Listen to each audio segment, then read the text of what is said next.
ഇരിക്കൂർ മണ്ഡലമാണ്. ഇരിക്കൂർ മണ്ഡലം എന്ന് പറയുന്നത് ശ്രീകണ്ഠാപുരം മുനിസിപ്പാലിറ്റി ബാക്കി പഞ്ചായത്തുകളും ചേർന്ന് 8 പഞ്ചായത്തുകൾ ചേർന്ന് 9 ലോക്കൽ ബോഡിയാണ് ഇരിക്കൂറിലുള്ളത്. ഇരിക്കൂർ ഒരു UDF കോട്ടയാണ്. മലബാറിലെ ഒരു UDF കോട്ടയായിട്ടാണെന്ന് വേണമെങ്കിൽ പറയാം.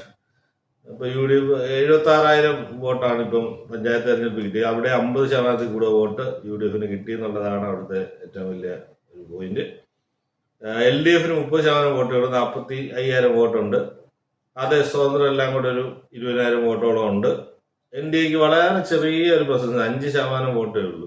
7,800 വോട്ടേ ഉള്ളൂ NDAക്ക്, BJPക്ക്. അവിടെ ഇരിക്കൂറിലെ മെമ്പർമാർ നോക്കി കഴിഞ്ഞാൽ UDFന് 114 മെമ്പർമാരുള്ളപ്പോൾ LDFന് 48ആണ്.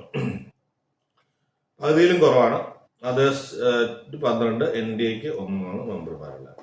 നമുക്ക് ഇരിക്കൂറിന്റെ ചരിത്രവും ഇപ്പോഴുള്ള സ്ഥാനാർത്ഥി ഇവിടെ നോക്കാം.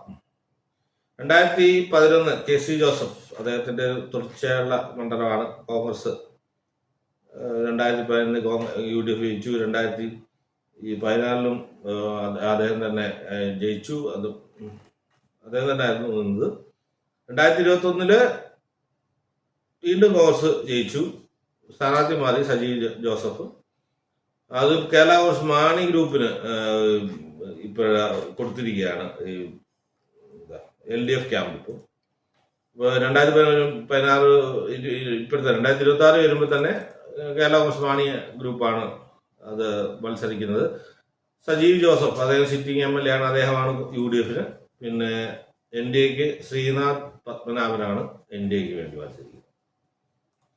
ഇതിപ്പോ ധർമ്മടം കാണുന്നവരെ LDF കോട്ടയാണ്, ഇതൊരു UDF കോട്ടയാണ്. അപ്പോൾ ഒരു കോൺഗ്രസിന്റെ ഉറച്ച മണ്ഡലം, തുടർച്ചയായി ജയിക്കുന്ന മണ്ഡലം. അതുകൊണ്ട് ഇത്രയും വോട്ട്, 76,000 വോട്ടുണ്ട്, 114 മെമ്പർമാരുണ്ട്. ഇരിക്കൂർ വളരെ ഈസി ആയിട്ട് കോൺഗ്രസ് പിടിക്കുമെന്നാണ് എൻ്റെ വിശ്വാസം.